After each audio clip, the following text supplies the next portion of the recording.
आज मिति 2083 साल वैशाख महिनाको 19 गते मकवानपुर गढी गाउँपालिका वडा नम्बर 2 मा अवस्थित हाम्रो एकदमै ऐतिहासिक धरातल त्यसपछि गएर हाम्रो प्राचीन सभ्यता मकवानपुर गढीमा आइपुगिसकेका छौँ।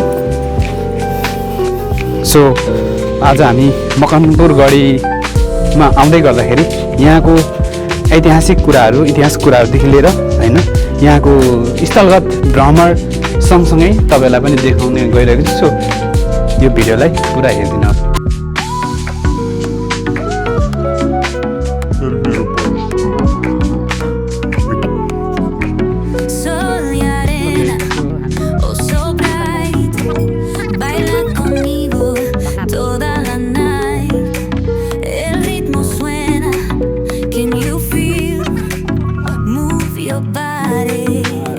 प्रवेश गर्ने बित्तिकै यो साइडमा देख्न सक्नुहुन्छ वंशगोपाल मन्दिर छ हैन। वंशगोपाल मन्दिर छ।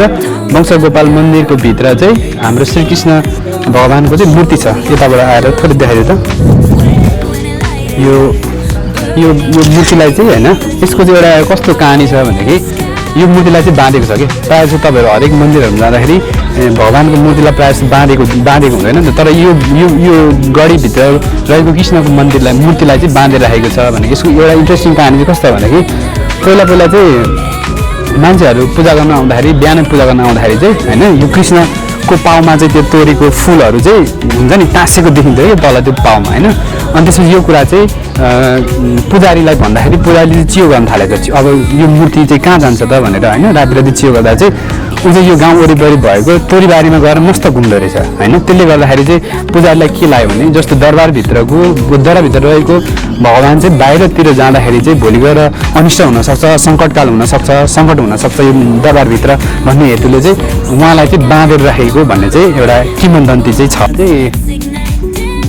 यो मात्रै गढी नभएर धेरै त गढीहरू चाहिँ छ। जस्तो अब यहाँनिर हरिहरपुर गढी छ, चिसापानी गढी छ, ढुङ्गे गढी छ हैन। त्यसपछि सानो गढी छ। तर यी सबै गढीहरूमध्येमा यो मकवानपुर गढी चाहिँ एकदमै इतिहासको हिसाबमा र प्राचीन सभ्यताको हिसाबमा चाहिँ यो गढीलाई चाहिँ एकदमै महत्त्वपूर्णको रूपमा चाहिँ देखिन्छ हैन।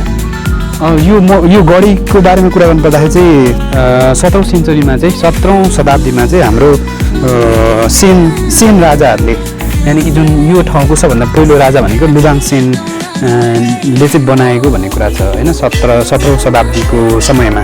त्यसपछि गएर 1824 विक्रम सम्वत 1824 मा पृथ्वीनारायण शाहले चाहिँ आक्रमण गरिसकेपछि पराजय गरिसकेपछि झन् यो मकवानपुर गढीको महत्त्व चाहिँ झन् बेसी बढ्न गएको भन्ने कुरा चाहिँ इतिहासमा लेखेको पाइन्छ।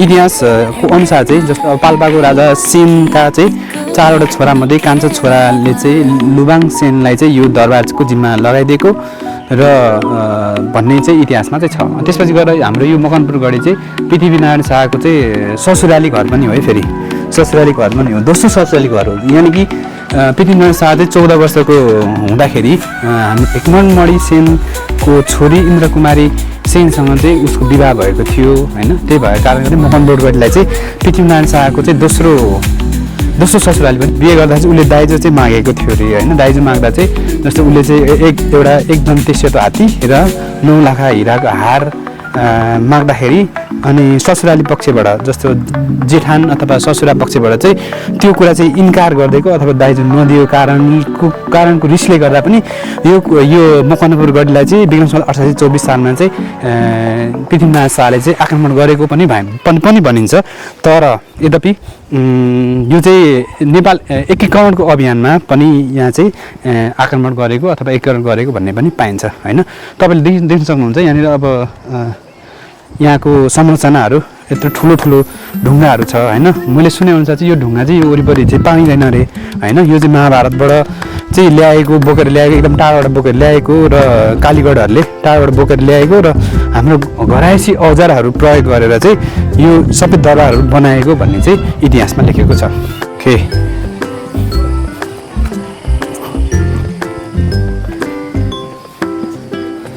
हामीले मकवानपुर गढी घुम्यौं।